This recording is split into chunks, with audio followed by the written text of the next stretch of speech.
Not yet. It's just not so dark Right yet.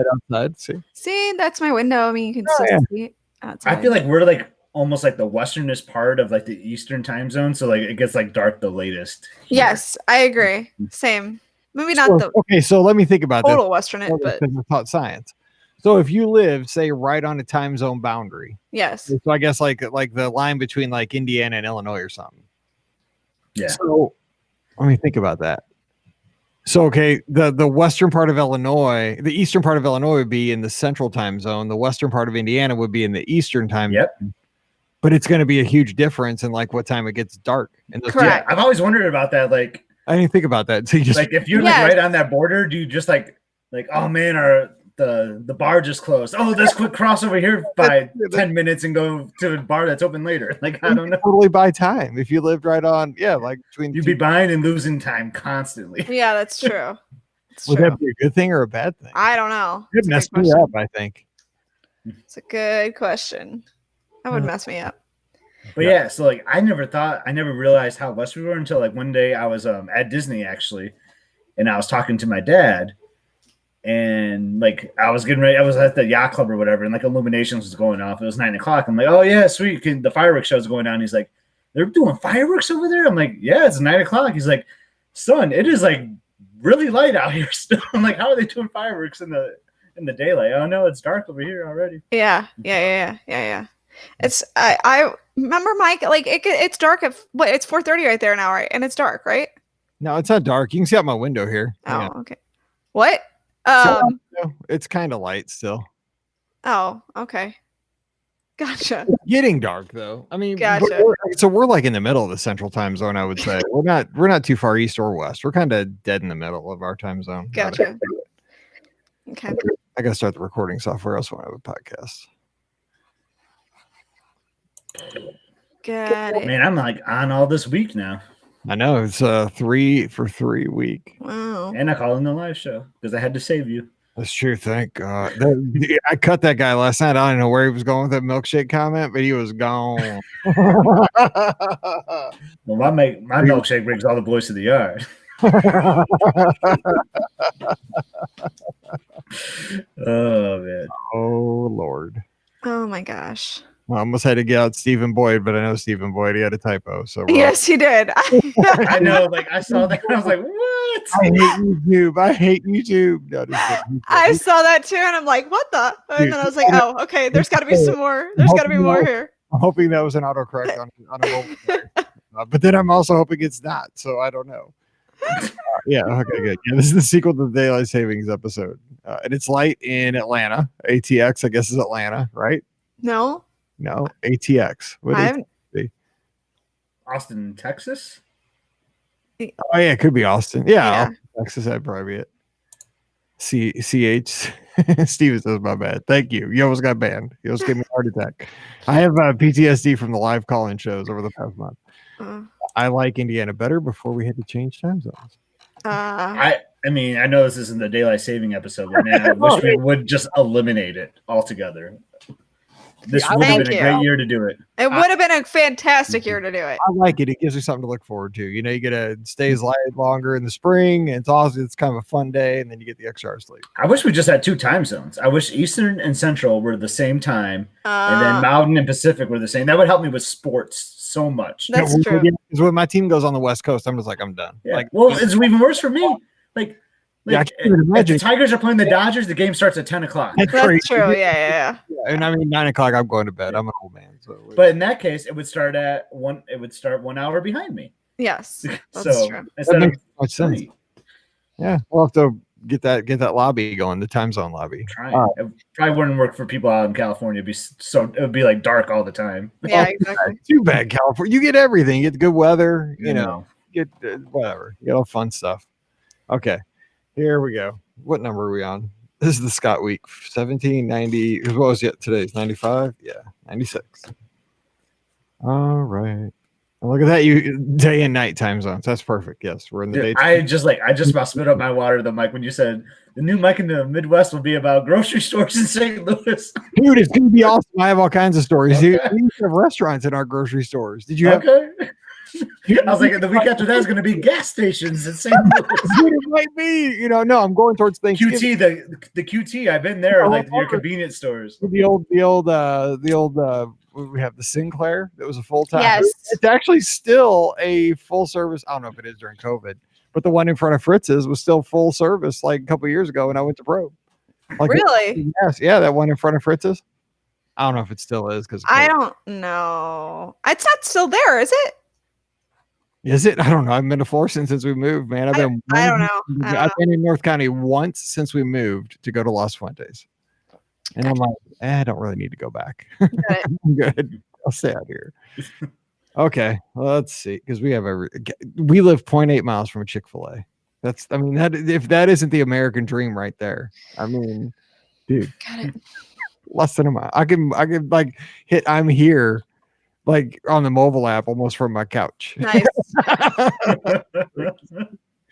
Oh, yeah. See, look at that. Amy. She's in St. Louis. Look. I remember eating at the Schnucks restaurant as a kid. That's what I'm going to talk about on Thursday. There you go. Did you ever eat there, Ricky? No. It was the one in Grandview. No. Yes.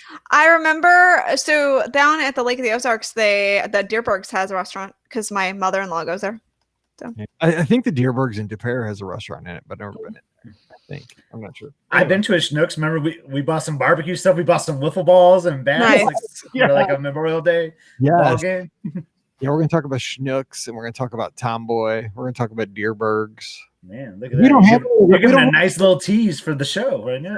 And we don't have like the famous ones like Publix. No, you don't have Kroger. We don't. Well, we did have Kroger. But Mom has told me about that you guys used to. It was up in Florissant Meadows. Myers, where it's at. That's a Michigan we thing. don't have Myers. Isn't Jewel like a big grocery store in Chicago, or is that a drugstore? I think it's a drugstore. Why is my brother? Oh, my brother's in my. Hey, Casey, you didn't call me. I don't have a phone call from you. Well, don't call her now because we're trying to do a podcast. Yep.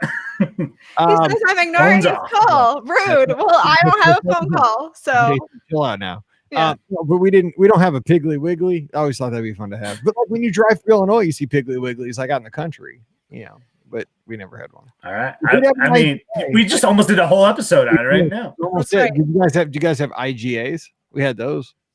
I've heard of IGAs. Yeah. Not where I'm around. We have Aldi's. I've never been to one. You've never been to Aldi? We got Aldi's. Oh, because it looks like it's too much work.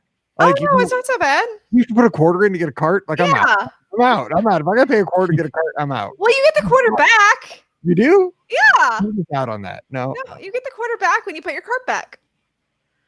No. I had an old teacher that said, if you want to get some extra income, just hang out in the parking lot at an Aldi and return cards back. You could totally do that.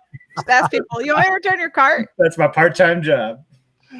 Oh, dude, we have people we got this Scotty G show. So we had, who was it? Somebody said that it's Sarah. She says she paused Epcot's Trip Report to listen live. She was listening. Now she's listening live. She paused the Monday show. That's a lot of Scott. Not going to lie. It's too much, man. It's too much. Yes. And dude, that chicken tender sub was awesome. That could be the family. I'm just saying. I've still never had the chicken tender sub, by the way. I've lived in Georgia, for a long time. I'm getting another one in 3 weeks. I'm going to order another one. When I go to Publix and get my toilet paper for the room, going to get my chicken tender sub. CH says Aldi stresses me out. I feel like it's a race when I have to bag my own groceries. That was like shopping save. That was like shopping. Yeah, shopping save. You did have to bag your own groceries. Yeah. That's right. I kind of liked it for a couple times, but I'm like, I'm doing my own work. I don't want to do this. Yeah, anyway. I didn't love shop and save either. It was dirty. Okay, it was dirty. I agree with you. Yeah. It's so fun. Elizabeth was like, how long is this show going to take? Like, well, we usually talk for like 20 minutes before it starts. Exactly. Oh my God. And it's not about anything important. So that's true. All right, let's answer questions. If you got questions, put them in the chat. Steven does have it right, though. You got to toss that chicken tender and buffalo sauce on that sub. That's where it's at. Buffalo sauce is it's dangerous because sometimes it can be so hot you don't even enjoy it, but sometimes it's good. You just never know.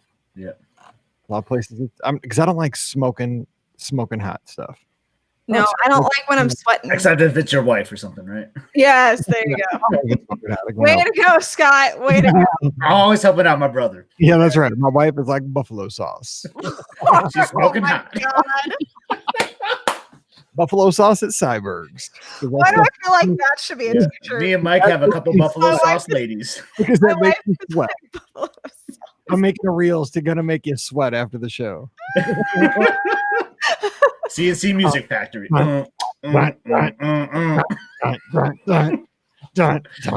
Ricky's about to sign off, man. She's done. Yeah, peace out. See you later, guys. I'm done. I'm done with the episode. Yeah. So yeah, Mallory wants me to do this dance called the dolphin. Have you seen the dolphin dance? It's apparently something on TikTok. No. So I might have to do that tonight. It's kind of scary looking. You should do it for like the auction to raise money for Give Kids the World. I got a couple ideas. Okay. Oh no. Yeah, I think I I told didn't you post that graphic, by the way. Whoops. They don't involve me, do they? I mean, I'll participate. Oh, no. But... Oh yeah, the one involves Phil Scheingold. Oh, nice. Think of the movie Elf. Yes. Are we really gonna do that? Seriously? Oh my god, no. Oh, that's funny. Because I'm kind of tall and he's not as tall. So I'm just saying, think of the end of the movie Elf. Oh my god. Okay. I hope Phil's not watching. Okay, I don't think he is. Okay. But Phil's like quiet. He could be in here, not even just posting messages. That's he could not. You could not see his name, but he's somehow listening. Yeah, he's actually under this bed right here. I love Phil. He's just like, yeah, how's it going? Like, oh Lord, I didn't tell you I have this idea for the live show. Okay, here we go. For real, right. We have a question mark. I'm ready. All right. And this one says thanks and MIZ, so we're in. Okay, here we go.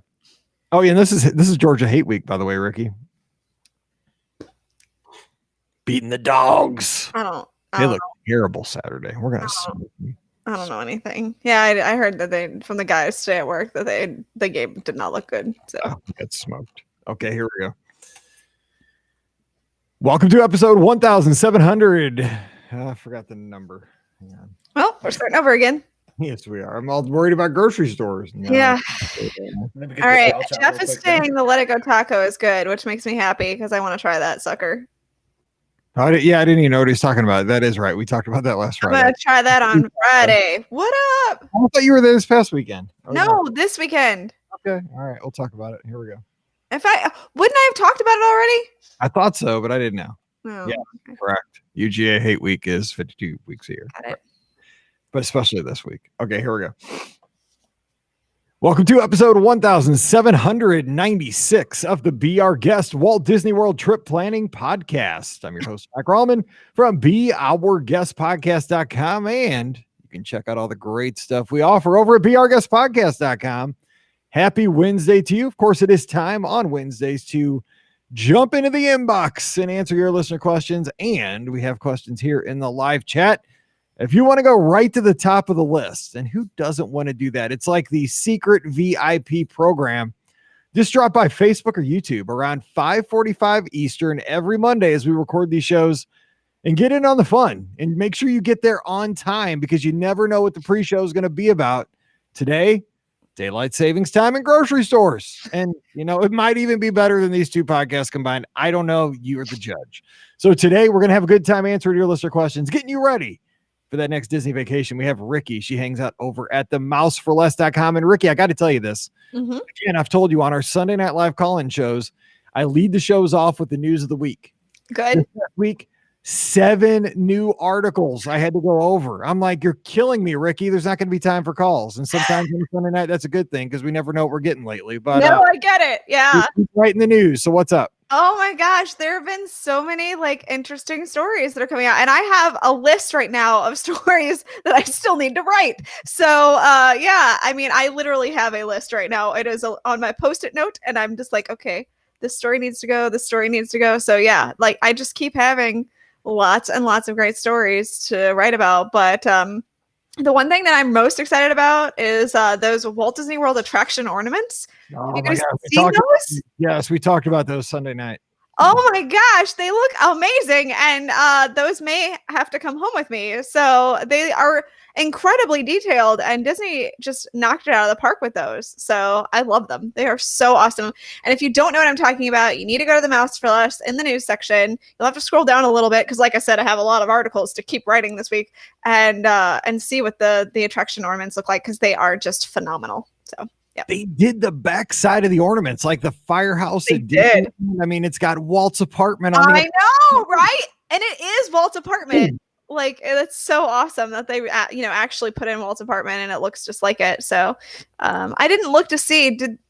Did anybody see if they had the light on? I'm not sure that they did, which would have been a really cool touch, by the way, if they'd done that. But that's a great, you know what, in learn from home times where kids are schooling from home, that's a great STEM project. If not, no, they don't. I'm looking at it now. They don't have the light on. They could have totally painted it like yellow to make it look like it was on. No, it's a STEM project. You put an LED light in there with like a Raspberry Pi, a little computer on a chip, bam, and that thing, you time it out.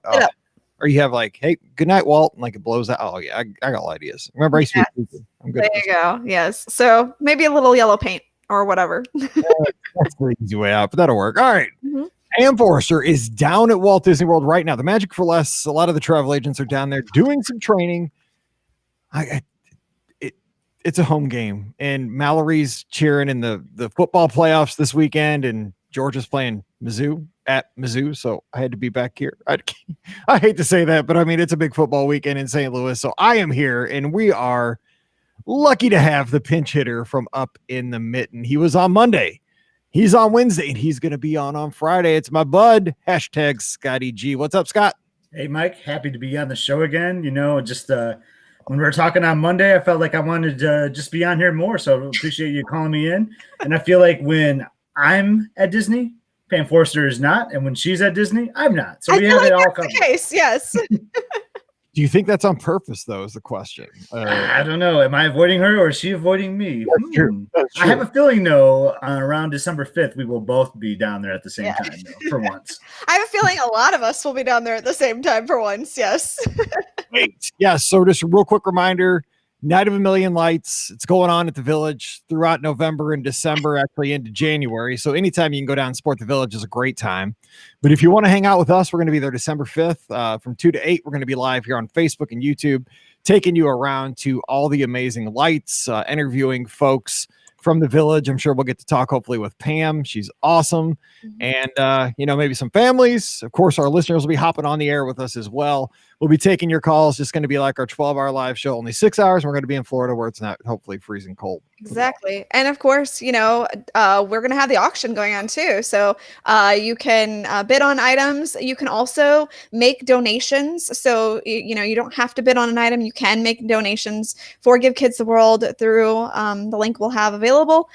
So yeah, it's going to be a great day on December 5th. So I'm so excited. Cannot wait. I'm anxiously, awaiting starting to work on like getting the auction items photographed and everything like that. That's probably not going to happen this weekend, but definitely going to start the process next week, which is going to be a really big process. So wish me luck. Yeah, so I mean, I have a lot of fantastic items and I'm still getting more. So if you have something, now it's last chance to really get it to me.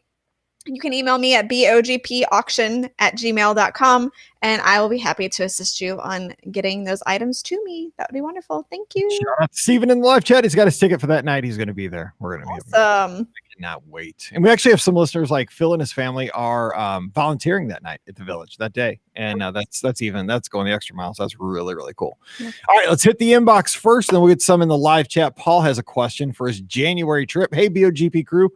First off, I have to give a shout out to Kathy from the Magic for Less Travel for booking my last vacation over Princess Weekend.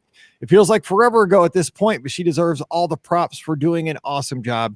And I agree. I have so many great agents that help me out when I go to have fun, like Kathy, like Jeanette, like Jocelyn.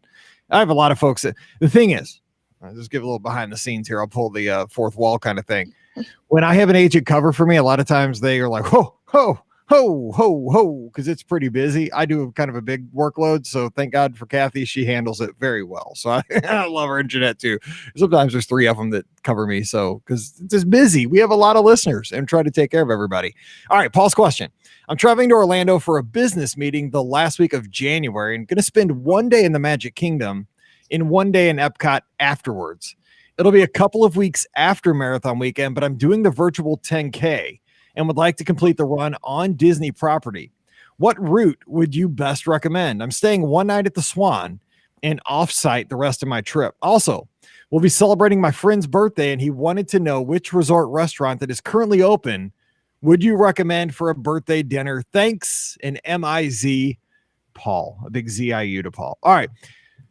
Let's say we can't say Olivia's because that's what Scott and I'll say. So that's not right. We just got to do that. Okay. So Scott, he's staying at the Swan. I mean, first thing that popped into my mind, like the Crescent Lake loop out to the studios and back. I mean, that gets you 10K. Just do it twice, right? Yep. So that's what I was originally thinking. And I was like, my first thought was like, oh, how's he going to get there? Does he have a car? He's going to Uber. How's he going to get over to the area? And then we find out, boom, he's staying at the Swan one night. That's perfect. That is the best place to run. You can run to the International Gateway and back. You can run to the studios entrance and back, like through the bus loop. And then you got all the whole lake to run around through the boardwalk and the Yacht and Beach Club. That is the perfect ideal. I mean, we did a half marathon around there, Mike. That one year they canceled the half. Rain, yes. In the pouring rain. Yeah, in the pouring rain at that too. And they had the Rocky theme playing, which was awesome. When you said that, I heard the music. Dun, dun, dun, dun, dun, dun. That's what I always think of. Best race ever. I love that. It wasn't even a race. Yeah. So if you're doing the virtual 10K, Paul, like that, the night that you're staying at the Swan, I guess it would be the next morning maybe, or you can even do it that night too. I like the morning particularly because when I stayed there this summer, I ran at night in that area, and there's a lot of guests coming back from the studios and Epcot and such. So it felt a little more crowded with the, made it a little more difficult for social distancing and things like that. That's why I would choose the morning to run it. But anytime you do it, that's a great spot to do it. I agree. All right, Ricky, what about a restaurant that's open right now they're going to celebrate his friend's birthday? So something that's open right now that's fun. Okay. Well, it's close to like that Swan area, but it doesn't have to be. Obviously, it looks like he's going to have a car. He's staying offsite too. Yeah, I mean, fun is, beaches and cream, but that's not necessarily like, the fanciest of anything, but it's definitely a fun experience. I know that we've talked about the fact that I think they've kind of toned down the kitchen sink now that they've moved into the new location, but that's okay. It's still an awesome thing to do, is to have a kitchen sink for your birthday. So I'm going to say that around that area. I think if you are wanting something else that's kind of fun and unique, I think, maybe my brain is not working. Is Whispering Canyon open? It is. Yep, it's open. Okay. Yeah. Okay. So maybe you could try that too. That's a lot of fun. You always have, the yelling for things, although they can't do ketchup anymore, but I'm sure that it's still a fun experience overall. They bring you everybody brings a single serve. Exactly. You get one single serve of ketchup. Everybody brings them with tweezers here. A little packet. But it's still, a great experience, I'm sure, even without, all the yelling and that kind of stuff. So those are the fun experiences that I was thinking of that are open right now. That's fine. Now, Scott, you were just there. So anything you recommend? You just back a couple days ago. One thing I was just going to recommend, we tried a new restaurant for us this last trip, and I was just thinking Swan and Dolphin area. Il Molino, actually, I've heard that's really good. Super awesome. It's not like that fun, super high energy, atmosphere, but it's a really nice atmosphere. It was loud in there. It wasn't super quiet and super fancy or anything, but it was signature food, some of the best food I ever had at a moderate type of pricing. I thought it was a really outstanding meal. So I'd recommend that. That'd be a good birthday dinner. All right, let's get to Scott. He says, where can I, it's covered up. Where can I eat at the Magic Kingdom for Thanksgiving? I can't get an ADR. So we don't want Scott to go hungry, especially on Thanksgiving. Now, maybe think outside the box and maybe go somewhere like the Wave if you can get an ADR over there. Maybe, I don't know, where the Whispering Canyon. I bet you Whispering Canyon's filled up at this point, though. I mean, what would you say, Scott? You know what I really want to try is they have this Thanksgiving sandwich at Fort Wilderness at their little counter service place. I would take a boat over there midday and take that sandwich. That thing looks huge. I can't speak to it personally, but I know I'm going to be trying it here in a few weeks. But I definitely like the idea of leaving the park because you have the park reservation system, right? So it's not going to close to capacity or anything. So you're safe to leave and come back. So I would take a midday break and go to one of the monorail resorts. Yeah, I mean, what do you think, Rick? Anything else for Thanksgiving? I mean, because he's in a pinch for 2 weeks out. Yeah, I mean, it kind of makes sense with the What if you did like that old article on touring plans from like a decade ago where the people brought Just bring your own. That's my favorite thing. Just bring your own dinner in there. like a pilgrim and bring in the candelabra with you. Exactly. Because you can do it. I honestly at this point, with the way things are, because of the distancing thing, I would keep checking for dining reservations, but because you never know what'll happen. But you probably are out of luck at the Magic Kingdom at this point for a table service meal, especially because there's not a lot of restaurants that are open for table service meal. True. So that's also part of the problem, is really there's not that many that are open. With that being said, I liked Scott's idea of going to one of the resorts for, your Thanksgiving dinner.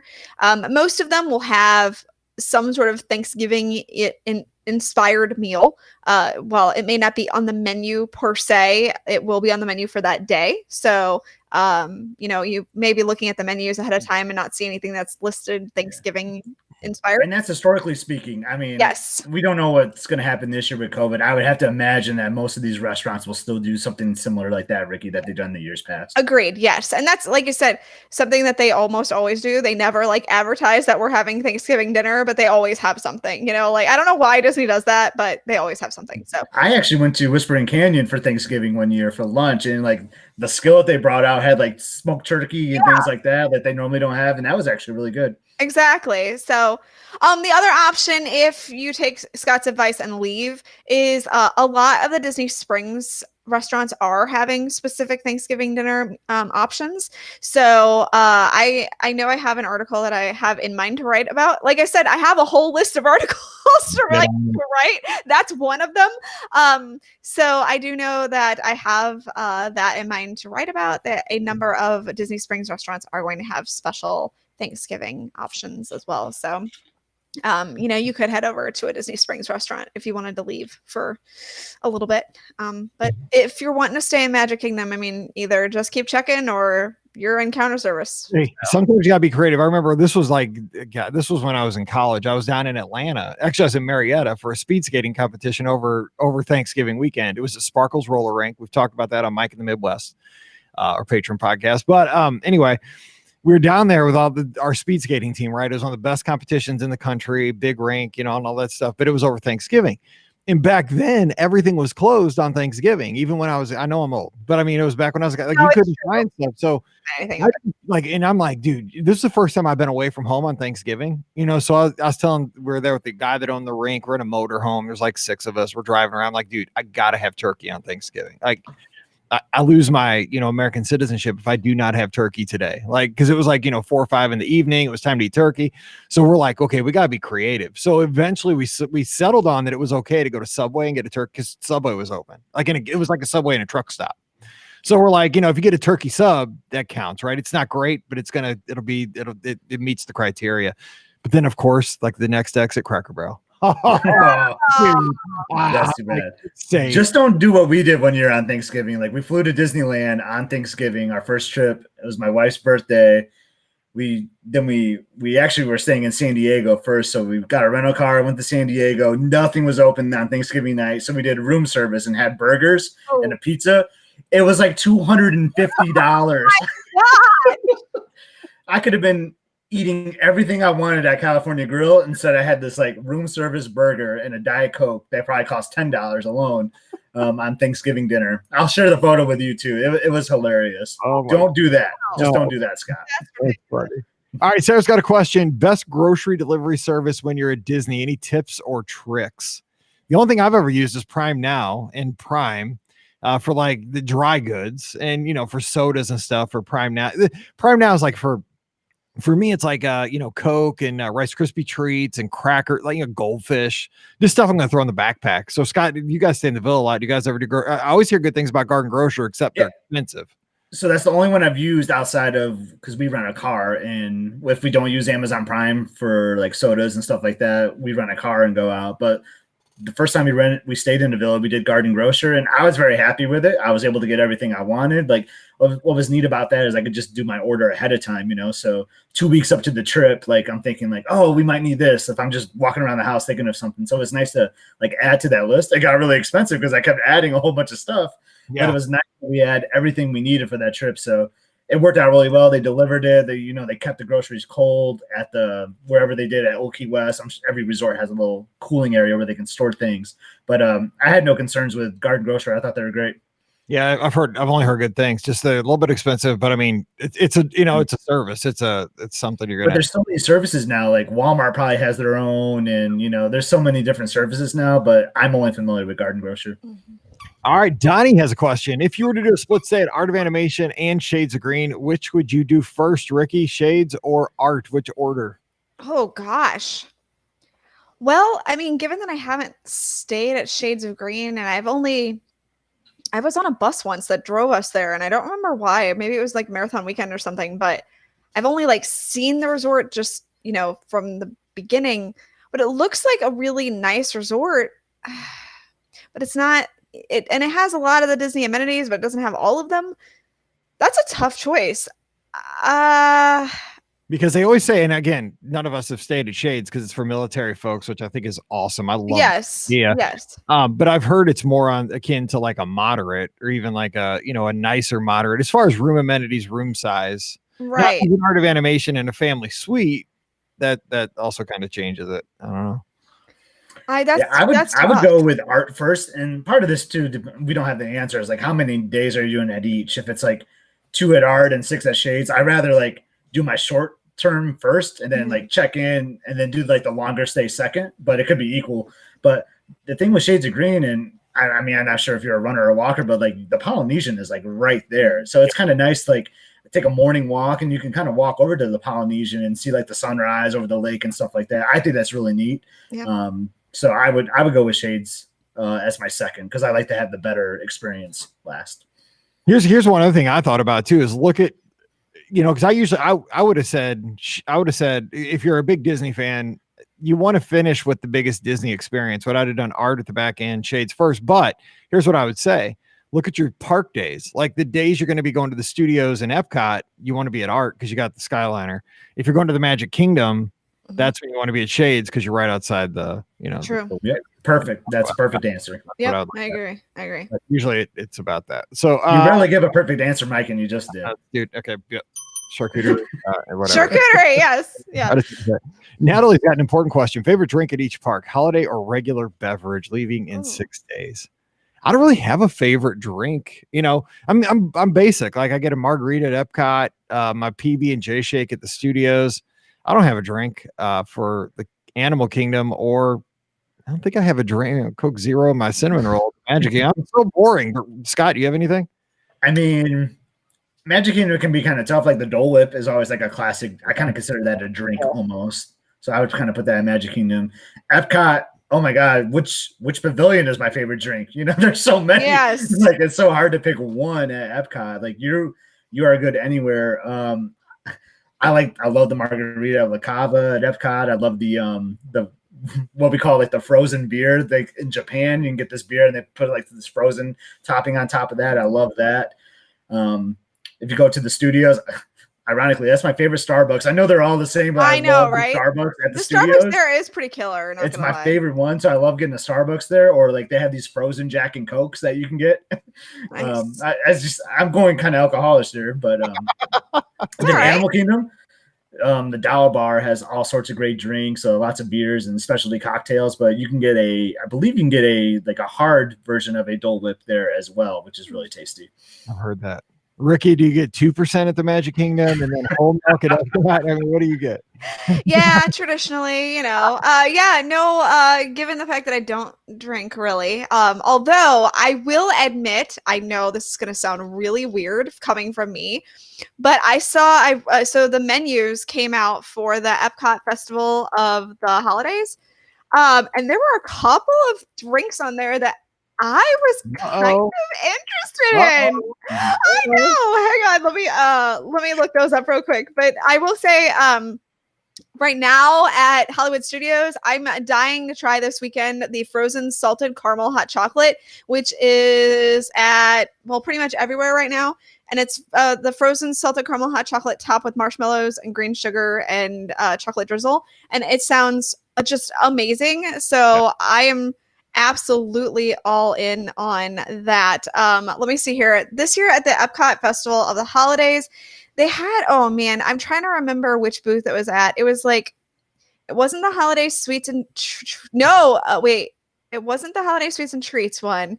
It was, I think it's at the, hang on, actually this year they have a couple of new booths for the Festival of the Holidays. They have a Mele Kalikimaka holiday kitchen. You know, I mean, they're just rolling out they're just keeping the kitchens from this year's Food and Wine Festival. But I just had to laugh because I'm like, you guys are going all in with that. Good job. There is, oh man, it was something with vanilla with whipped cream vodka in it, and it sounded really, really good. It was some sort of hot chocolate, I think, with whipped cream vodka. And real quick, let me ask you this, Rick, because we're talking about this on Sunday night. Did I not read somewhere that there's a hot chocolate spiked flight somewhere? Like there's like 4 different hot chocolates, and they're like hard hot chocolates. Oh, there might be. I don't know. I know. So at the France Pavilion, they have, this sounds good to me too, the frozen hot chocolate martini, which is Grey Goose, vanilla vodka, and chocolate milk, which sounds interesting. So that I may try that too. Not gonna lie, that sounds like something that I would be into because it's, you know, milk and vodka. So that doesn't sound like those would go together very well, but yeah, that's kind of more my alley. The gingerbread milkshake with whipped cream vodka. That's, I think, what it was. It sounds really good. Nice. That does sound good. I'm not even gonna lie, that actually might happen for me. So both of them, do it. Both of those, and you guys know I don't get them in December. I don't drink, so that's telling you a lot of where I am for 2020. One thing I'll just add though is that I kind of blew past the studios and Epcot because there's so many great places. Like with the studios though, you have like Baseline Tap House, you have Olga's, like you have the Brown Derby Lounge. Like it's so hard to pick a favorite drink, but it's even harder almost to pick like a favorite place to have a drink. There's so many good spots. You really can't go wrong with any of the parks that serve alcohol. You're going to find like a nice, chilling, relaxing spot to enjoy a cocktail. That's true. Right. But Mike, to answer your milk question, 2% or non-fat is fine. Yeah, 2% is what I get. I used to drink whole milk, but no, that's gross. I can't do that. I can't. I love it, but I mean, it's too many calories. Yeah. Okay.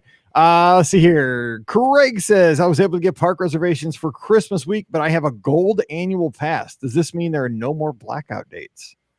Ricky, help me here because I'm platinum, just because that's what you have to buy if you're out of state. Oh, I'm gold, and I was actually looking at this yesterday because I'm having trouble making some park reservations for Thanksgiving week, and I was looking at the calendar, and they still have the blackout dates listed for gold pass holders. So I'm not 100% sure. I would think that we still are blocked out, but if you were able to make a park reservation, I would just recommend calling Disney on that. Mike, Ricky, I'm sure you agree with that, but you might have to just call Disney on that one.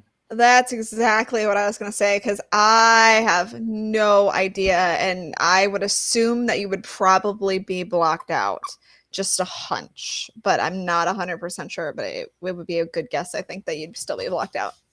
All right. Asher's got a question, and she puts question, : I thought I read somewhere that a water park will be opening in March. We have an early April trip planned. Any speculation on what the water park situation / guidelines will be? Traveling with a 6 and 4-year-old. It's Blizzard Beach. It's going to be open, correct? They have not. I don't think they said which one it was. Are we taking bets? No, because I'm not 100% sure. I don't know. I think that because I like Typhoon Lagoon better anyway. There definitely is one that's going to be open. I'm trying to remember what the news report said. I know there will be one. You'd think that I would know as the news writer. One would think. The one would think. So it says, there's no official word on which of the 2 water parks will be reopening first. That's what I thought. So they will reopen one of the water parks will reopen on March 7th at the very least. And as far as guidelines, according to Disney, pending state and local government approvals, they're just going to kind of do what they can do, including, physical and social distancing. They're going to focus on health and well-being. So I'm sure, the lines will be spaced and It's going to be interesting because, like, how do you take your mask onto like Crush and Gusher or something? You know what I mean? Like, I'm trying to like the wave pool was one thing because it's just like the regular pools at the resort, kind of, right? Yeah. Like, you keep your distance in the pool, you don't wear a mask in the pool. But if you're waiting in line, like an hour, you have to have your mask. I feel like so. But then you're going to go on a ride and get wet. Like, that's going to be. I don't want to make that decision. I don't remember what you had to do because Volcano Bay had been open at Universal, and I know that obviously they had to deal with the situation there, and I think that they let you not wear a mask while you were waiting in line, but I'm not 100% sure on that because I didn't go to Volcano Bay because right now Volcano Bay is actually closed for a maybe they'll try some virtual queuing kind of thing too. Volcano Bay does have virtual queues, so you're right. Maybe Disney will try the virtual queue system at. I bet you that's it. I bet. The thing is, even if you take your mask and wear it in line, you're not supposed to wear a wet mask. That's why you're not. It does no good. That thing's gonna be drowned. You know, by the time you get to the bottom of the slide. Yeah, so that's not good either. And also, can you imagine trying to do social distancing in the wave pool at Typhoon Lagoon when that wave just, oh my gosh. I'm a big dude, and I mean when that wave hits me, man, I'm like 30 feet from where I was, and I'm not even with my family. I'm with like other families. I'm like, I'll never forget this time. It wasn't a typhoon, but I was in a wave pool as a child, and not a child, like maybe like 14, 15 or whatever, teenager, and I get blasted by this wave. Like I fall under, and I jump up, and I'm in some other person's tube with them. It's like when you're a big dude in that wave pool, you're always like, I apologize that I'm on top of you. I did not mean to end up here. It's just like I got smoked up by the big, the horn honks, everybody screams, and then it's like Does Blizzard Beach have a wave pool? Maybe it is going to be Blizzard Beach that ends up opening because you can't have that wave pool open. Blizzard Beach has a wave pool, but it's like a continuous wave. Yeah, it's not. It's not like the big honking. Not the forceful one. I'm sure they can tone that down for the future if they need to. So I've lost 2 pair of sunglasses at that wave pool at Typhoon Lagoon. I mean, seriously, because like when you come up, you're just like your hat's gone, your sunglasses, one of the eyes is missing. You're just a wreck. That thing is crazy. That's why I love it though. I love stuff like that. All right, Jackie in the live chat, one of our lizards. Hello, hope y'all are well. Silly question about park reservations. If it shows my party in my Disney experience under Disney Park Pass, is that a confirmation of my park reservation was made correctly? Thanks. Nervous I messed this up. You get sounds right to me. Yeah, sounds right.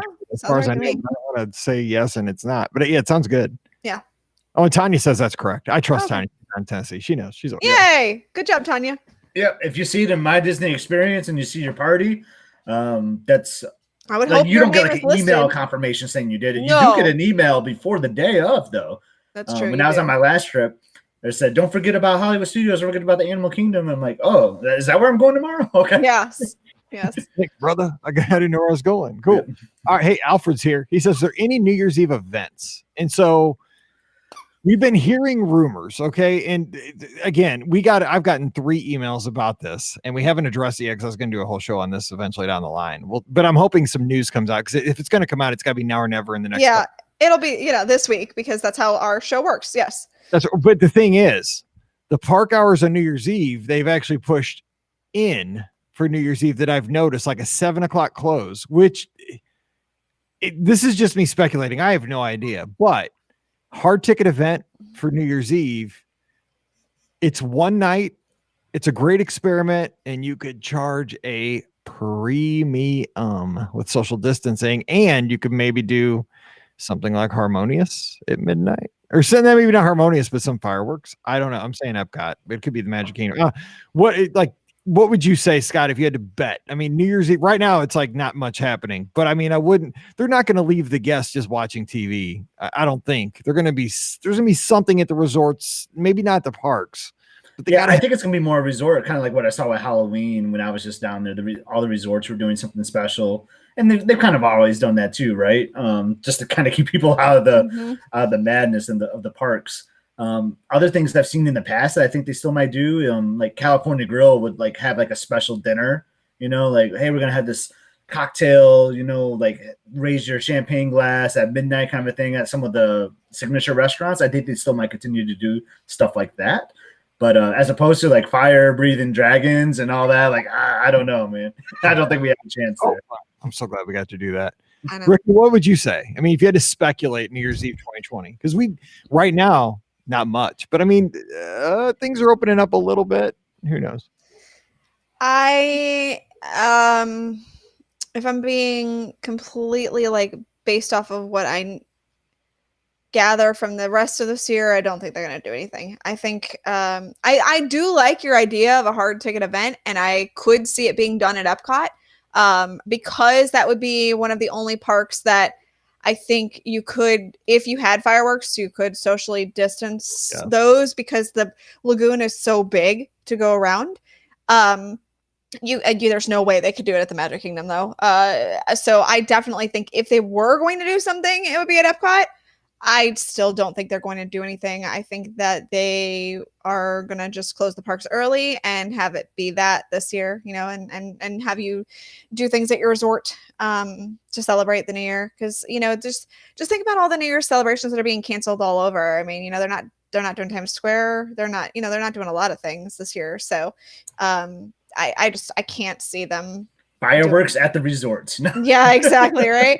Hey man, we bring our own. I'm just saying. I know. I just maybe can't. At the dig site, I'm gonna blast off some fireworks. I just can't see them doing anything. No, it doesn't. Well, here's the one thing I would throw out there that's a possibility. I would think something akin to the post. Now they changed it up years ago too. When the Wine and Dine Marathon started, they had that post party, and it was only like 2 or 3 hours. Not everything was open. Actually, probably less than 50% of what you could do in a normal day at Epcot was open. There were some food booths. There were, a few, like there was, I think, a Soarin' was open. There were a couple of attractions here and there, but it was like maybe 3 or 4 attractions, some food booths. Because the reason people, let's be honest. On New Year's Eve, people want to go drink and they want to go see some fireworks. Yeah. If there's only 3 or 4 attractions, that's not a deal breaker for people. They just want to have some places they can get some snacky foods and some drinks and party for 3 hours. Socially Agreed. Socially distant silent disco. Yes. World Showcase.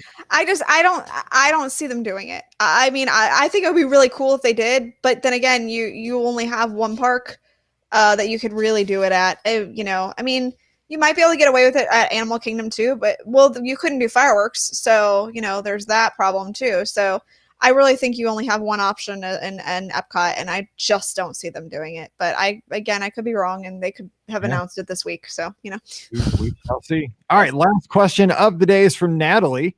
She says, do you think it's still slow enough at the parks to go from land to land? Or are you having to be more selective with what attractions you do? Let's go in for Scott, because you just got back. So in August, we just did everything in Tomorrowland, then did everything in Fantasy. It didn't matter. We could do whatever in whatever order we wanted. So what was your feel this past couple of weeks? I'm still doing that. So the lines are busier. The crowds are a little heavier now, but Wade and I were actually talking about this, and his wife, Shelly, and Elizabeth and I, we were talking about, it's so nice to not have a fast pass for Big Thunder Mountain while I'm at Space Mountain. And then I had to go all the way to Frontierland. And then I got to go back to Small World or whatever it is. It's so nice to just go to Tomorrowland, do everything I want to do there, and then just make my way around.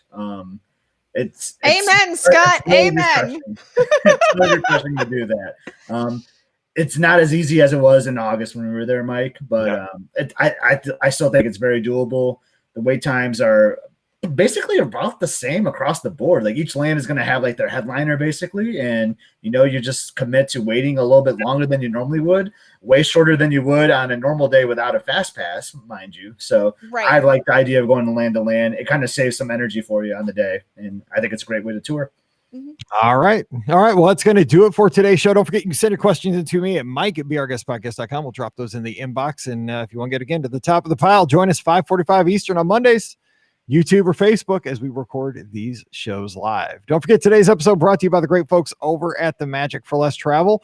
When it is time to head down to Disney, whether it's here at the end of 2020, you could eat your way. I mean, we talked about all the great snacks last Friday, and I got 2 emails since that show.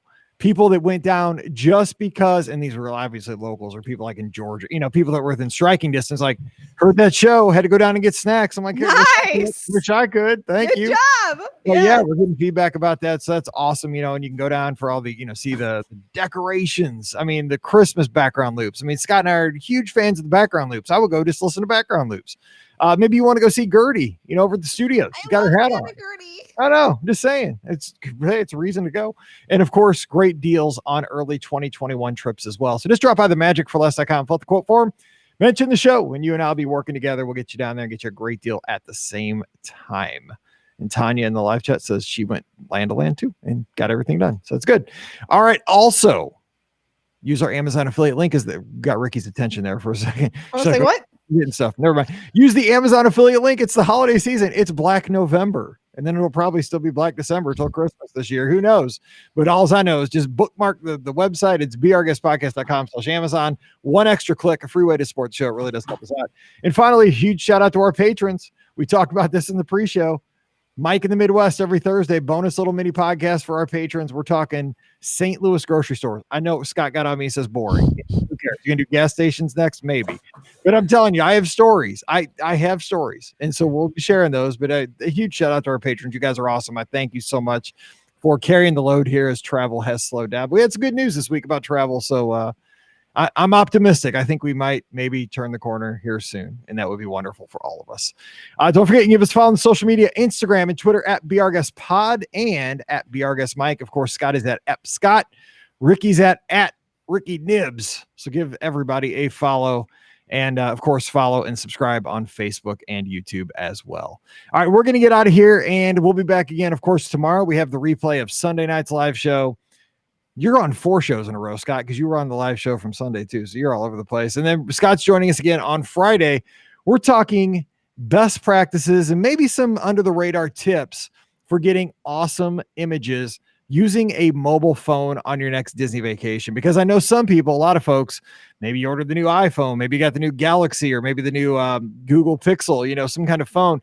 These phones are getting way better. And I think that a lot of times, I know, we got our friend Robert in Tennessee, Robert and Erica.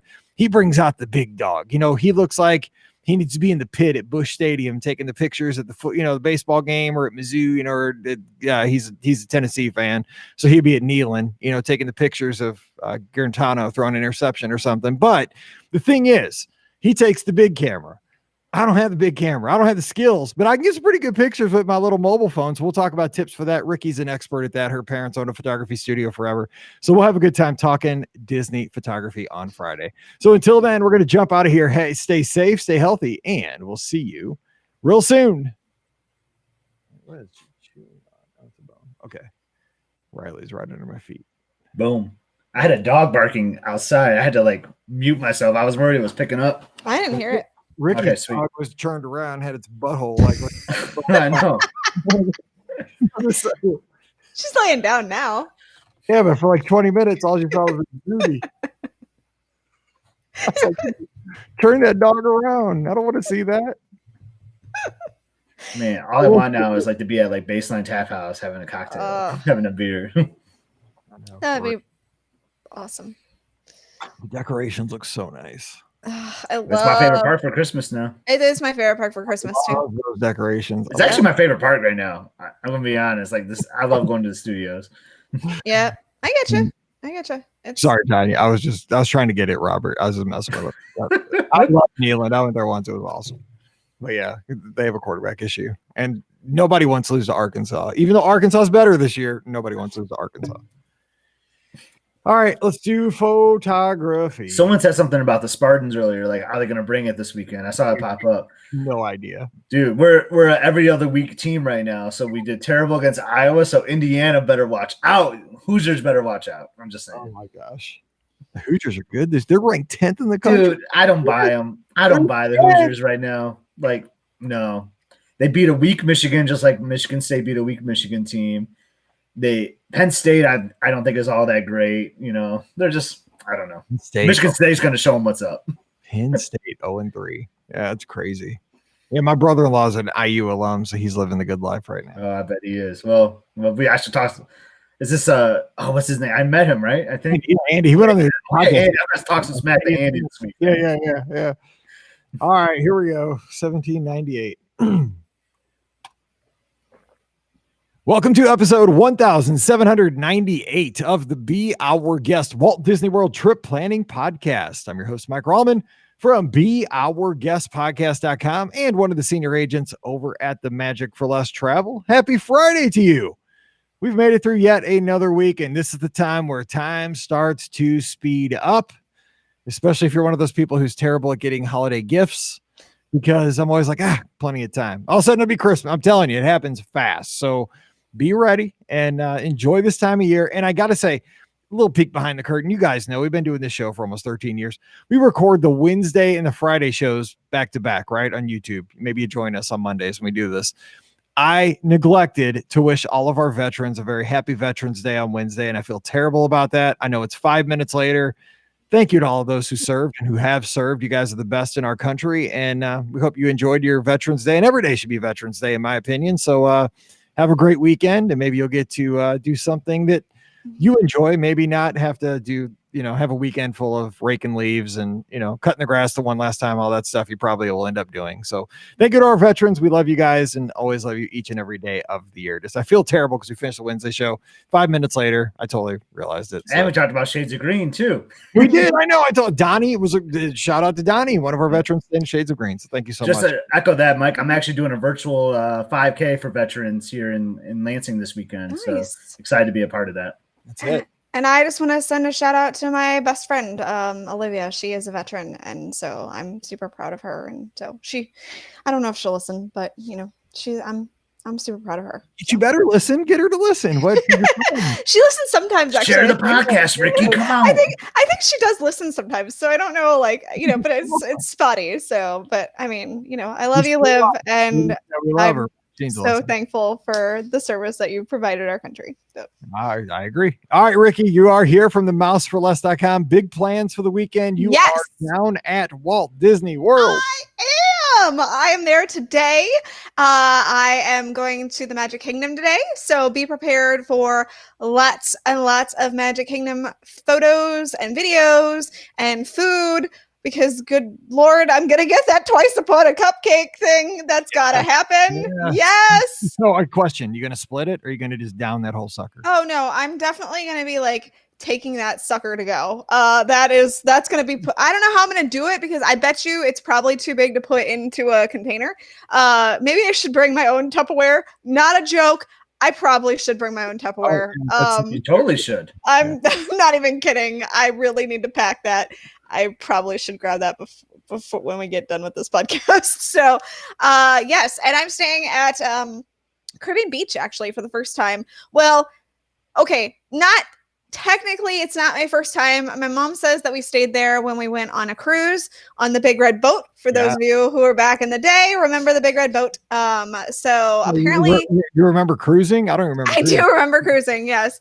So apparently, that's where we stayed. I don't remember staying there. So I'm counting this as my first official time of staying at Caribbean Beach. So I'm very excited about that and getting super easy access to the Skyliner, which is going to be amazing. So yes, I'm super excited. So make sure you were following along this weekend.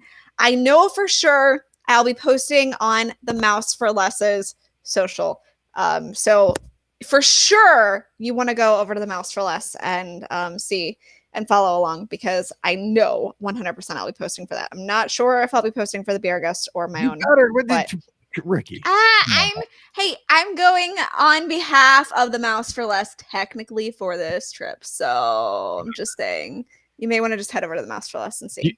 You want a funny Caribbean Beach story that's 2 sentences long? Yes. I stayed there in 2015. That's the last time I stayed at Caribbean Beach. We were in a pirate room. That was a mistake. This is my first marathon too. Okay, my first full marathon. So that was a big mistake.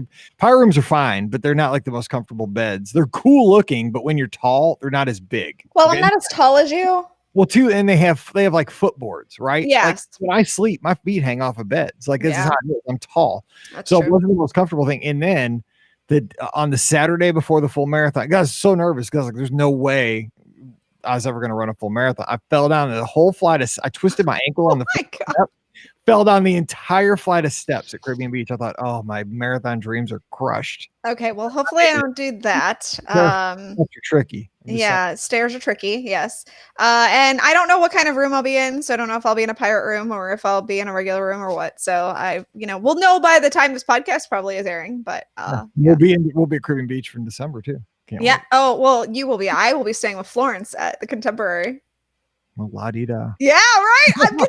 Mike, Mike, just come over to Animal Kingdom Lodge with us. We got a 1-bedroom. Mike, I'm gonna get the trifecta. I will finally officially stay at all 3 monorail resorts at that point. So when Florence invited me, I said, "Yes, ma'am. That's where I'm going." So I will see your Contemporary and raise you a Kidani Village. All right, I think I win. You know him. He's my buddy. We got hashtag Scotty G joining us. Scott from Up in the Mitten. What's up, Scott? Happy Friday. Happy Friday. Happy to be here for my 4th episode this week. A couple thoughts on what Ricky just said there, though. The Tupperware idea is fantastic. Yes. I never ever thought about that. I'm just going to give a shout out to a friend of the show, Beth. She brought one once to get like a Gaston cinnamon roll. I thought that was a legendary and great idea. And Ricky, you should do that all the time because you're taking you're not finishing Kona pancakes. I'm not. You're taking those to go. Like you always don't finish meals. I totally took Kona pancakes to go with me. I put them in my bag. And they went home with me. Yes, they did. They were delicious. And Caribbean Beach will always hold a special place for the Gardner family because that's where it all started. That was our first trip. That's awesome. That's fantastic. All right. Well, let's get to the photography tips. So what we're going to be jumping into today is kind of giving, not really ground shaking things, just something that you might not have considered and a lot of stuff that's just kind of best practices that we've learned over the years because we take a lot of pictures. And one of the things I noticed, so like in August, obviously times are tight in 2020. Budgets are, a lot more slim than they were. And I told Mallory when we went down that first week of August, we had that steal of a deal at Pop Century. We had annual passes. Flights were literally almost peanuts to go down to Florida that week because nobody was flying in early August. And the thing is, I told her we aren't going to really get souvenirs this time, but because she got a phone for Christmas last year, she got the iPhone 11, or not the 11. She got that XR or whatever it was. I don't know what she got, but she has a really nice camera on her phone. I have my phone. And I said, when we go down, instead of getting a lot of souvenirs this time, let's bring home pictures. Let's bring home images, because the thing is, here's the thing about photography. Most people do have a really nice camera in your pocket all the time right now because these camera phones have become amazing. And I know a lot of people may be getting the 12, today. Some are getting delivered. Some people might have gotten them already. The other sizes, all that stuff. You might have a Samsung or a Pixel or something like that. Either way, you can take night pictures now that are amazing. You can take indoor photography that's amazing. Obviously, when you got the big blue Florida sky, those pictures pop.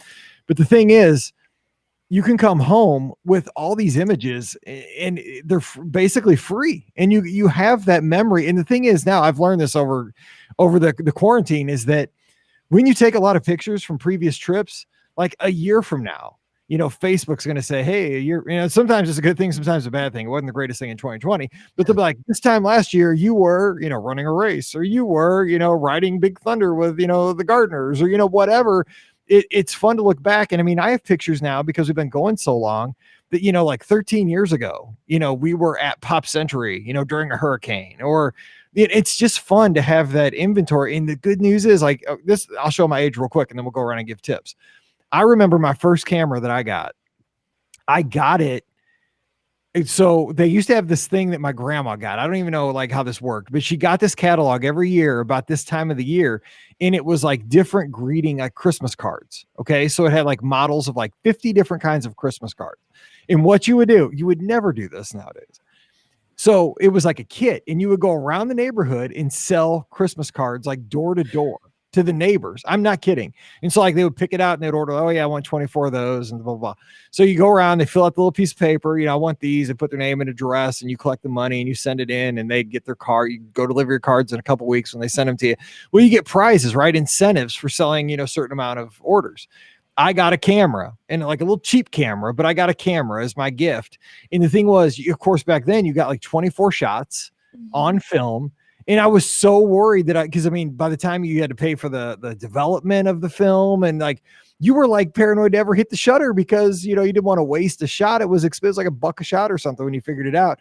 So nowadays it's almost like you just keep firing and firing, take burst shots and just try things and go for it's once you invest in a nice phone with a nice camera, God, it's a fun way to really have a good time, get some great memories right there for really little to no cost. So I just thought we'd talk about that because, times are tight right now, but this is a way to have fun and not spend a lot of money. So I'm going to Ricky first because Ricky, obviously your parents own a photography studio, professional, they have the big cameras and all that stuff, but you take awesome pictures with your phone. So give us some tips. What can we think about? I do. I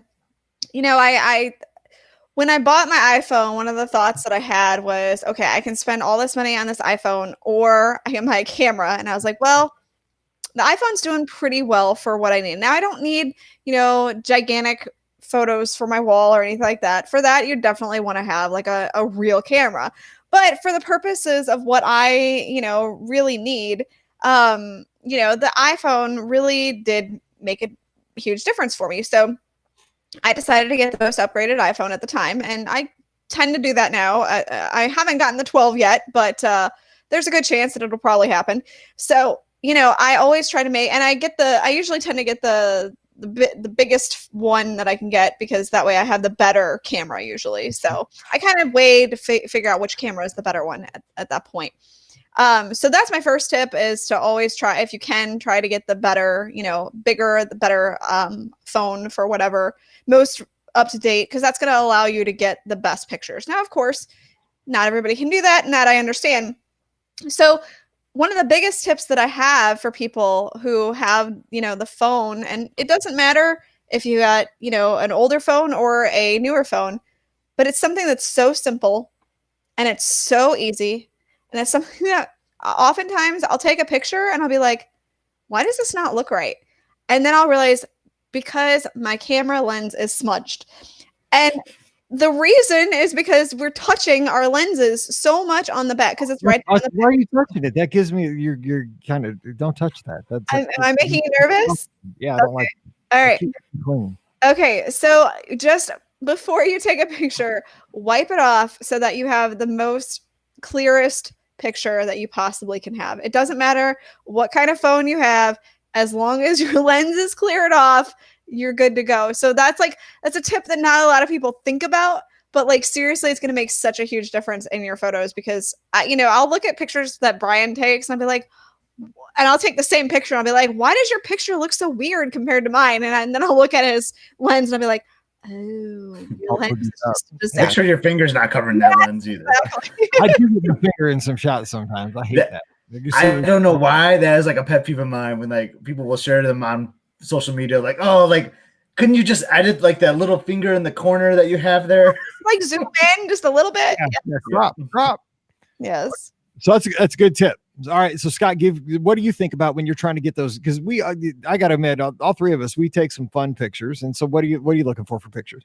Well, one thing I'm just going to start with, it's just kind of like an overall tip with photography. And I mean, Ricky has like the best background out of the three of us. So I feel like I can't even speak to this really, but if you really want to just like a quick read, there's this great book. It's called Understanding Exposure. It's by Brian Peterson. A lot of Disney photographers recommend that book. That's where I heard of it. And I need to kind of practice what I preach here. Like I've only like started reading it. I picked it up so many times, but I never finished it. But it's more like with the big hardcore cameras, but you learn so much about like placement and like how to like vision the shot before you take it. And I think that's really important because you could have the greatest camera in the world, but you have to visualize it, right? You have to kind of see what you're doing. And that's something I do when I'm down at Disney all the time. I just take like Old Key West, for instance. I love photographing palm trees for some reason.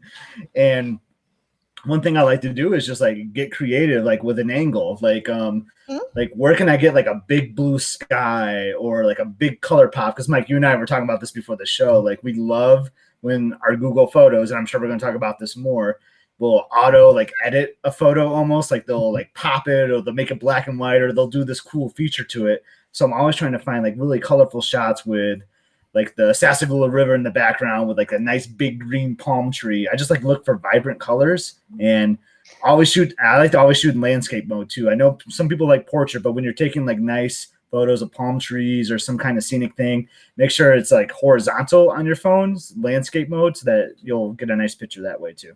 Yeah, I agree with that actually. Especially because most of the time when I'm photographing, I'm also videoing. So the horizontal landscape mode just looks better in my opinion. I feel like now, of course, there are times when what about a selfie? A selfie, you're not going to want to do horizontal unless you got a big group with you or something. Or TikToking. What if you're making a TikTok or a reel? Yeah, I'm not. Yes, no, I'm not. So, but I mean, those do have their moments when you want to take a vertical one.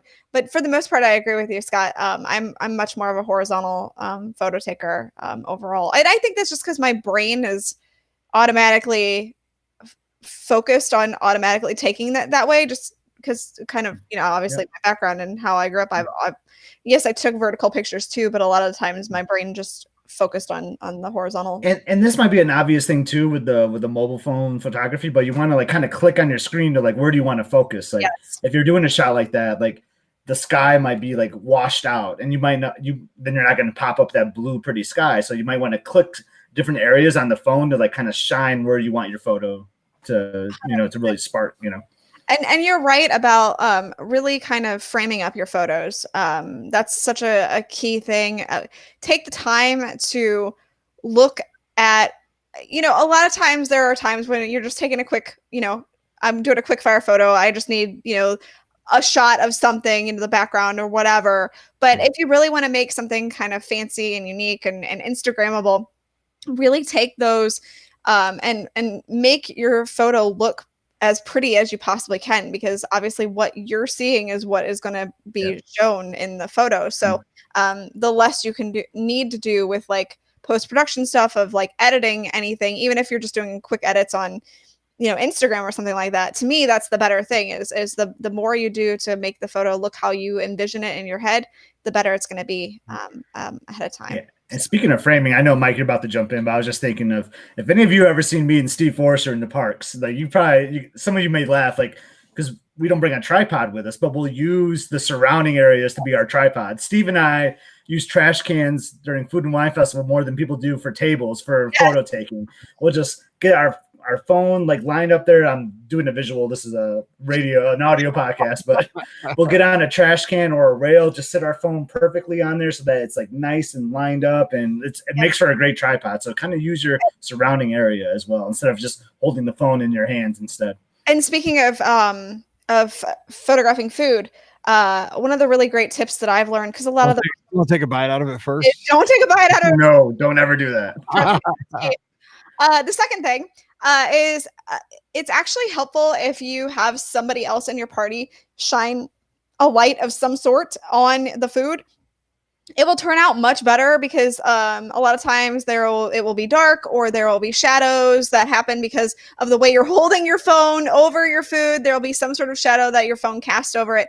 So if you actually have someone shining their flashlight, or if you have a clip light that you can use, this is a selfie light that I have.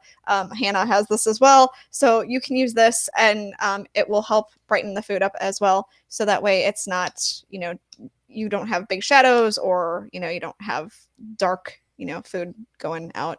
And again, make the food look as appealing as possible. Like Mike said, jokingly, but don't take a bite out of it. That's key.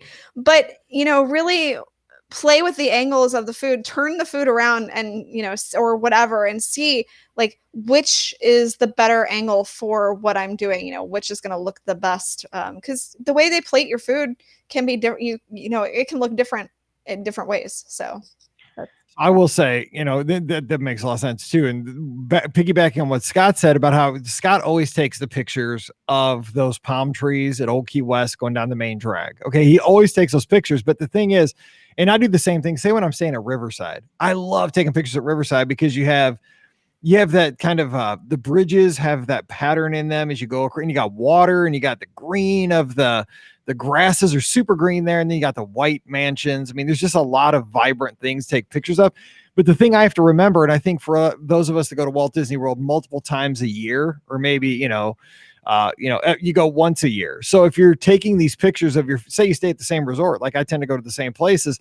The thing is, I don't want to keep taking the same picture because the building hasn't changed. The Sassagoula River hasn't changed. The palm trees haven't changed.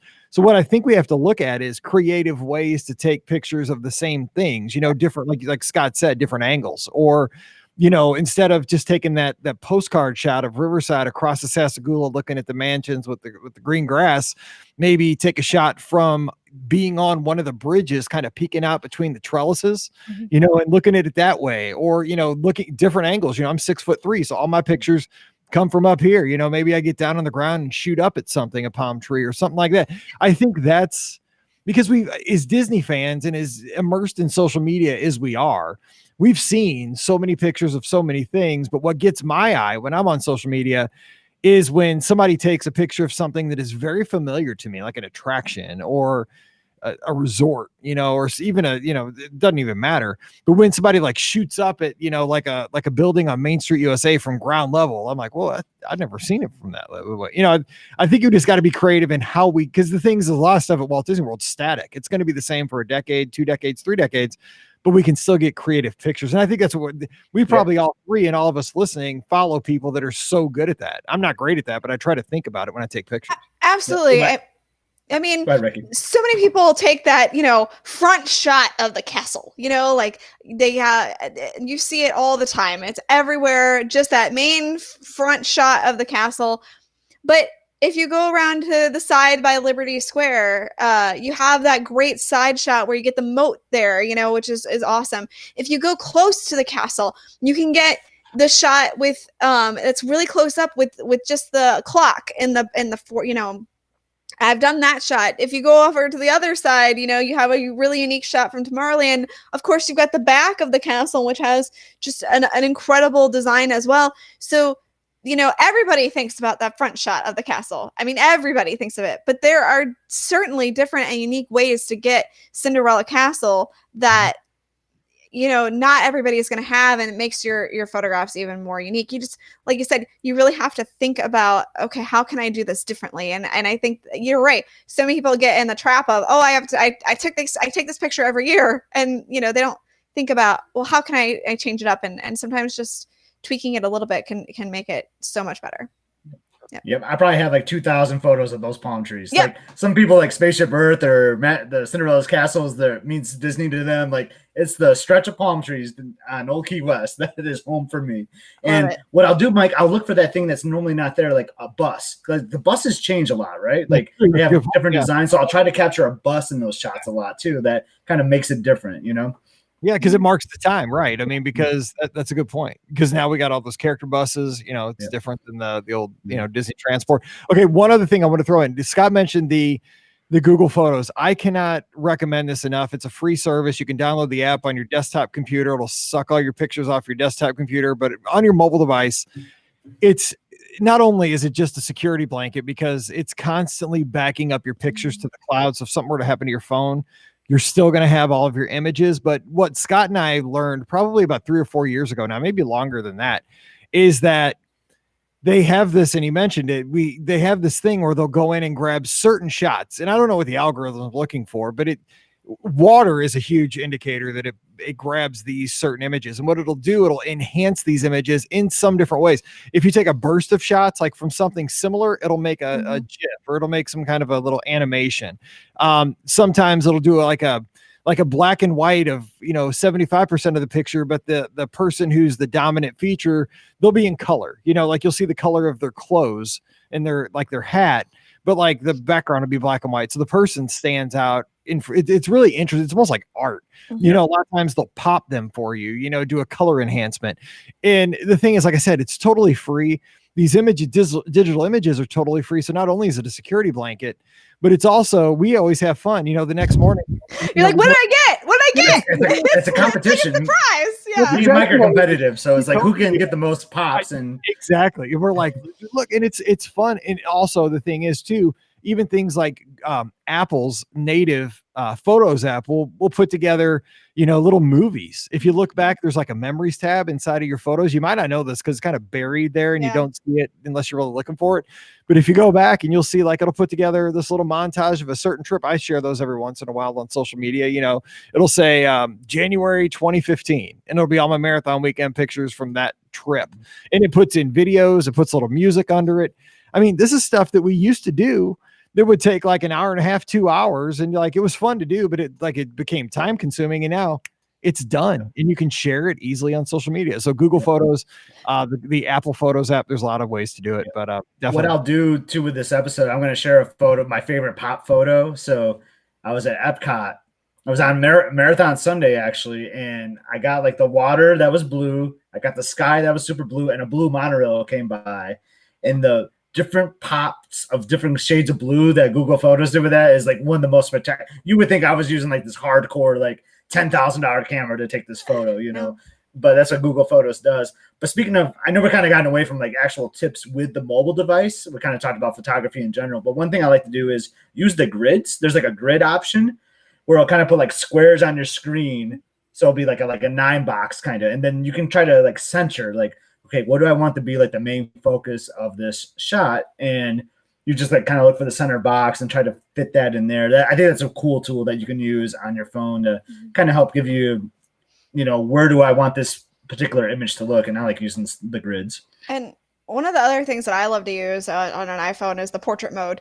I think it's just so much fun, especially if you're doing selfies, or, you want to do something of one of your family members or something like that. Or I've even done it with, pieces of the scenery, where I've wanted something to be in focus and then everything else to be blurred in the background. So portrait mode I love using it for making things even more unique and special and stuff like that. So I use portrait mode a lot actually when I'm photographing when I'm down in Walt Disney World, because I think it just really makes things stand out and makes things look different as well. So I remember that one trip right after portrait mode came out. God, remember how many pictures we took out of Mike, you would not stop. I remember there was a guy on Twitter that was like bashing you for using it all the time. Yeah, but it was so cool because it had just come out. Like I had just gotten that phone and we went down, I think it was for Wine and Dine, because the phones always come out like in September. Yeah. So it must have been like Wine and Dine weekend. Because I remember Mallory and Emily, and we all had pictures in front of like the cat. We were over in the hub. I remember we had a hub photo shoot where you must have taken 50 of those. We were at the little where they have the dessert parties, standing on the rail there, the castle. Yeah, because we had Casey's. I think we were just eating Casey's out there. Yeah, it was so fun. But I mean, the whole thing is experiment with it, and these phones now have different kinds of portrait modes. Like you can dive in there, and thing is, take one of each. Also, well, let me ask Ricky this, because you might know this better than anybody, but especially for folks going down during the holidays, right? You got all these wonderful holidays. This is really the best time to take pictures at the parks, because you have, stuff that's seasonal, go down the fall, you get all the browns and the pumpkins and the oranges. Now you have all the Christmas stuff out, but it gets dark early. So Beth mentioned earlier to use like a trigger or a timer. I know you can use a remote to do the shutter. That way you don't have, if people don't know, and I didn't even know this for a long, long time, is that when you're taking nighttime photography or dark photography, the biggest enemy to get a good shot is any kind of movement. And you might not see it in your hand when you're taking a shot. You're always moving in some way when you're holding a camera, but also when you push the button, even though it's like a little digital button, you're pushing the screen, everything's moving because you got to tap it. Micro movements like that cause problems with night photography, from what I've been told. Absolutely. So on a tripod and a timer or some kind of like a remote trash can, trash can. Somebody else's head wouldn't work because they're moving. Because I've done that for people. We've actually stand still.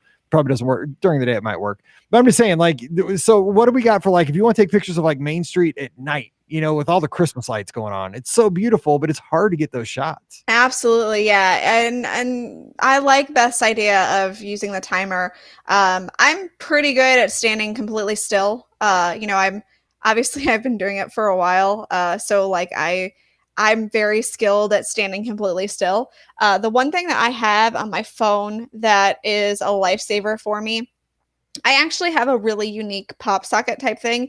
It actually is a ring, so I can actually slip my finger in it and hold my phone with a really good grip.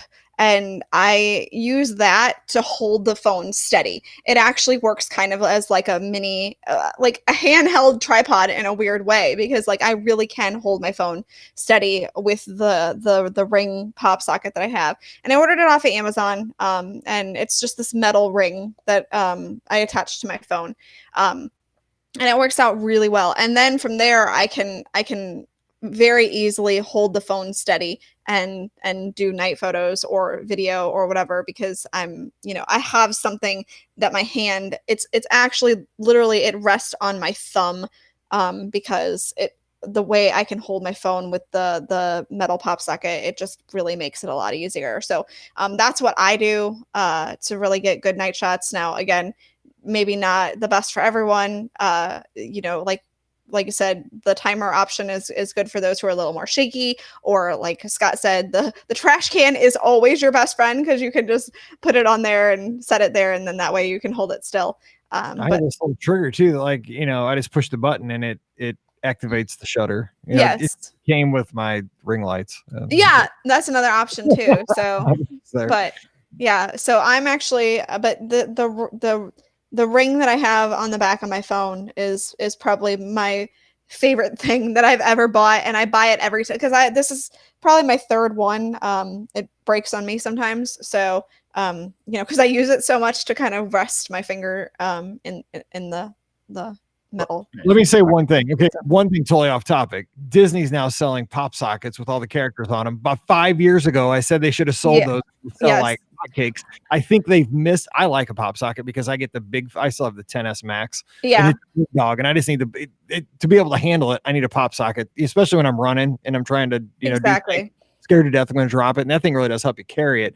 But the thing is, I said like 5 years ago, they needed pop sockets. They sell these things like millions of them, and I don't know. I think maybe the pop socket craze has kind of come and gone. Maybe we're on the tail end of it, but yeah, they did it. Agreed. And I can't do the regular pop sockets the way that, like I said, that you hold them is a little awkward to me, which is why I like the ring option, because I really do feel like this is not going anywhere. Like I can flip it around everywhere. I've done it on attractions. I've done, like I've held it just like this, and it stays. So I have the best control over my phone just through the ring pop socket. So nice. I feel completely safe having this. I've held it out over water. I've held, like this sucker ain't going anywhere with this pop socket. So sweet. Now let me ask. So I don't know, because my phone, the 10S Max, didn't have like night mode. I know Mallory's got the newer phone than me, and hers does have the night mode. So for taking night shots,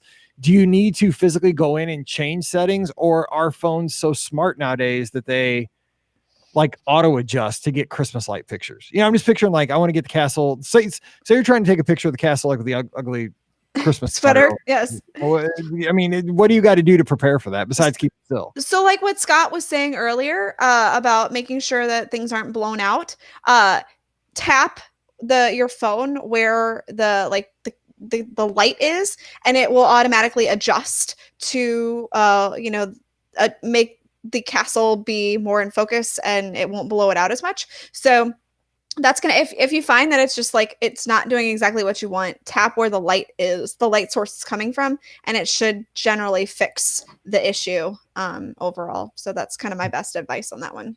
That's really why I want a new camera, because these pictures people post nowadays at night are just unbelievable. Like they look like, they don't look like day, they just look crisp at night. Yeah. They almost look like your eyes, and mine just. I was the generation before that all started happening on the phone, so I'll be excited. I'm with you, Mike. I want to get my hands on one of those new phones just for that. Yeah. What do you got, Scott? Go ahead, give us. I was just gonna throw one more thing out there, not necessarily with like a photography tip, but one of the features you guys were talking about, portrait mode. One of my favorite features that I think it just doesn't get enough attention is the time lapse. I just love like sitting on a bench or something, and now this requires a steady hand too. So if you have like a tripod or something, like I would recommend that. Or if you have a steady hand like me and Ricky do, just kind of sit there and keep it steady and just like time lapse people walking down, just time lapse people walking down Main Street. I like to use it for like like water when I'm like on a boat or something too. Like I like to show like how the boat traveled, or there's so many ways you can get creative with the time lapse, but I think that's a really cool feature. And make sure you go run it for a while. Don't do like a 10-second time lapse. Yeah, that doesn't work very well now. Yeah, run it for like at least like 5 minutes. It's gonna be really cool. Like once we did at California Grill, we just had a window seat with like because you see all the buses coming in and all the like boats coming in. We just sat on the windowsill, had brunch, and let it run for like 20-25 minutes or whatever, and went back, and it is a super cool time lapse. So highly recommend that. Those are actually some of my favorite things that you do, because a lot of times you do time lapses. Like you'll get on a friendship boat, say going from like the studios to Epcot. And like, so you see the entire journey of it pulling up and leaving, the boardwalk and the yacht and beach and Swan and Dolphin, and you see it going in and out, and you see the whole journey. And we've actually I did this one time on one of our podcast cruises just for a little while as we were coming into port in Castaway Cay. And it's when you go back, it's because you really do. I mean, you get the sense of like, it's almost like, oh, this is a snapshot of my day. It's like an hour of my day in, 45 seconds. It is really cool. I think it's super cool. I love them. I highly recommend trying that out. All right, Ricky, any other tips as we get ready to close? Oh man. Just have fun. That's like the best part about photography is just really have fun with it, play, take your time. That's the most fun that I have is when I just go around and play with things, play with the different features of the lands or, whatever. The Walt Disney parks are so gorgeous, and they do things with such an eye for obviously theatrics. And so when you get to play with it and have fun with it and look at things differently, it makes your trip that much better, and it gives you so much more unique in photos. So I will say this too as we close out, that Donna, Ricky's mom, is in the live chat, and she's a master photographer, so she knows what's going on. She says use the theory of thirds when you're composing your shots. Now I don't know exactly what that I do like what Scott was talking about with the grid. Yeah. Here's the thing, like, and maybe I've learned this because Paige is pretty good at photography, and she's like younger, and like they're all about social media. But the thing is, what I've tried to do in the last little bit is not center people in my pictures all the time. You know what I'm saying? Like, maybe have somebody on the far right-hand side or somebody on the far left-hand side. And at first, like for somebody that's older like me, it's like, oh man, I screwed that up, because traditionally it's almost like a portrait, right? People are right down the middle, and you got stuff like people like symmetry, so you got stuff equally on the left and the right. But I find pictures a lot more interesting if you take a shot with maybe Spaceship Earth on the far right of the picture instead of being right down there, because every picture you see has Spaceship Earth with a big blue sky right down. Gives you more perspective that way, right? You're seeing kind of beyond it, or seeing or what's happening over to the why are you showing the half that's towards the land? Why aren't you showing the half that's going over towards the test track? Stuff like that. I like getting on the ground and taking a photo of Spaceship Earth, getting underneath it. Or you can get up close. I mean, then you can use that stuff for like your wallpaper on your phone or your desktop, background and stuff like that. The texture. I'm always looking for textures too. Like, do you do that? I mean, I've seen people take pictures of like the carpet on the monorail, and use that for like wallpaper. I'm just looking. And the thing is, again, photography, you can take a million pictures, and I don't think when you get home, you'll regret any of them. There's no cost to it. And sometimes, when you're on that flight home, or, you're a week later and you're been back home and it's snowing and you're hating it because a week ago you were sitting at Olivia's having buttermilk chicken. You can go, because the thing is, think about it. These phones are going to be on, they're in our pocket all the time. And so if you feel a little blue, or if you're missing Walt Disney World, you can go back. And I mean, we can look at all these pictures online that everybody else takes, but these are your personal memories, which I think is so cool. And I just want to share one little other thing. Right now, I am in the process of, now I know you talked about Google Photos, but I'm really paranoid about everything. So I back up my backup. That's the biggest suggestion I can have for anybody is back up your backup. So right now I am literally working on I have all my phones on my phone, all my photos on my phone. So that's my first backup. Now my phone is full and I have a 256 phone. So I'm in trouble because I'm obviously down there this weekend and I need to delete some stuff on my phone so that I have room for photos for this weekend. So I am in the process of they're all uploaded on Google Photo.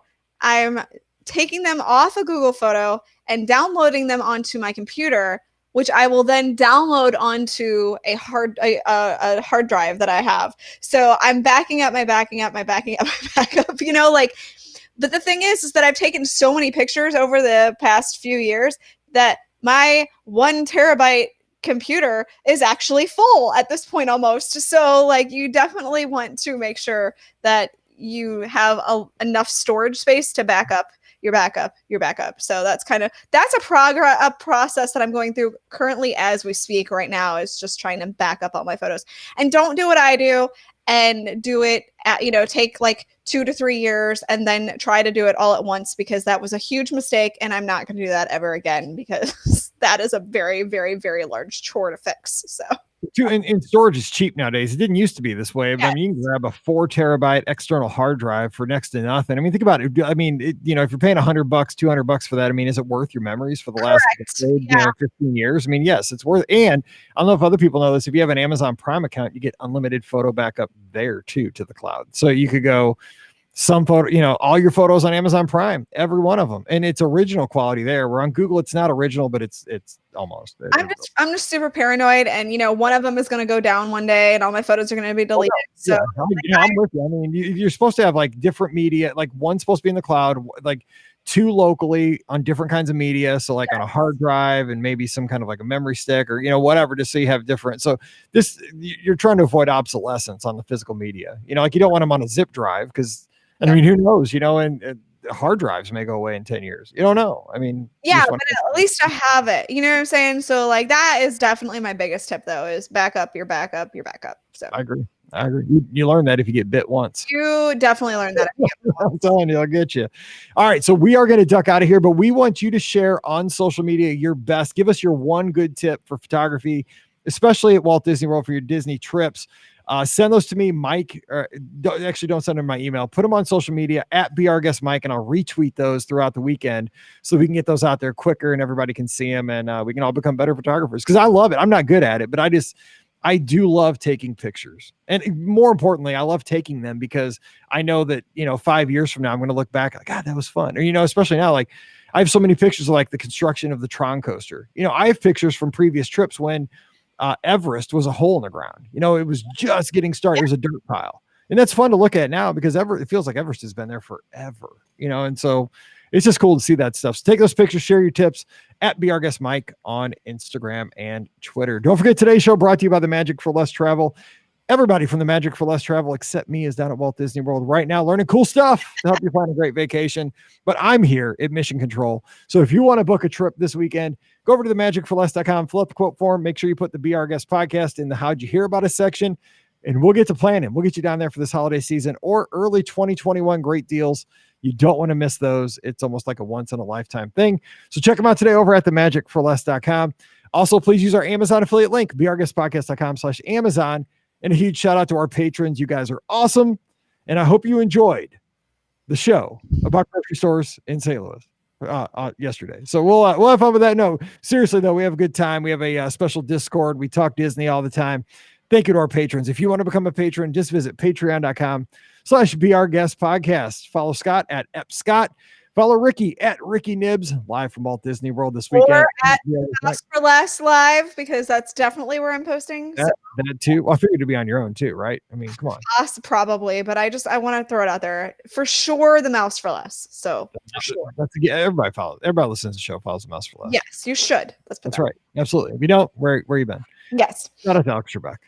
All right, so we are going to get out of here, and we'll be back again on Monday. Of course, it'll be a trip report time, but until then, you guys have a great weekend. Stay safe, stay healthy, and we'll see you real soon. Bam. Yay. Woohoo. Thank you, Scott, for filling in. That was fun. Yeah, always fun chatting with you. All righty, it's time for Taco Bell. It's time for meatloaf. I love meatloaf. So I have to say, Brian may take the cake for the Best Husband Ever award this week. Over me and Mike? Yes, correct. Okay, so here's what he did. So Brian went to the Bears-Titans game last night in Tennessee with his buddy. Yeah. And he so we didn't have time and got arrested. no, we do not have an old spaghetti factory here in Atlanta, even though they used to. It's gone. They got rid of it. And I love old spaghetti factory, and they have one in Tennessee. And so he brought me home the Mazithra and brown butter pasta. Oh, dude, my wife loves that. Yes. It is. Yes. And so he literally brought that to me, and that is going to be my dinner tonight. I have best husband ever. He's all right. I want to see. I'm giving it to you right now because I'm good at this stuff. Okay, here it is. Listen, you need a reels with that song, that Bella Notte, with you guys, with a spaghetti noodle between you guys. I'm telling you, if I don't see it by 10 o'clock, I'm gonna be ticked. I'm not doing that. Did you guys see like my new dishes for the dog? Yeah, that photo I posted? Awesome. Who's gonna film it? Yeah. I don't know. Figure it out. You're a photographer. You need the reels. I'm not gonna do that. Get a tripod or something with a remote, and then like you guys are splitting the noodles. Just do it on here. Like do a Zoom call, and like Mike and I will video it. Yeah, dude, I'm telling you, 7 billion views. It'll break Instagram. No, I believe you. It probably would actually, but I'm not doing it. So it's not. Joe Pony was at that game. Childers, who was on our podcast from ESPNU. Got it. Nice. All right, I gotta go though because I gotta get some stuff done. Go get Taco Bell. Be careful, Ricky. Be careful. Have fun. All right, I'll see you all the good stuff back on Monday, so we can talk about the holiday stuff on Monday. Okay, good. Good. And if Pam won't be back, we'll get Scott again. I don't know if she'll be back or not. I don't think she will be. I don't think they are. If I look at my Disney experience, I don't think they'll be back. I don't think they'll be back either. So this is gonna be the Scott month, is what. Yeah, exactly. Oh, good thing I like Scott. Dang. I know. Oh gosh. You guys. Bella Notte. Yeah, I want to see it, dude. By 10 o'clock, I gotta. We're gonna start a GoFundMe for the Bella Notte. I'm just saying. I know. We better see this. I'll be fired up. You know, we did this whole show so that I could do a freeze frame for the teaser on Friday, right? By Jay. Oh yeah, this is gonna be the teaser. Oh yeah, dude, I can't wait. That's why we did this whole show, so I can make it real. You literally did this entire show. Like real. I thought about it like halfway through. Oh my! Mike is just keeping it real. What can I say? Everybody keeps saying it's the dad TikTok is what it is. A real. Got it. Yeah, it's dad TikTok at this point. Anyway.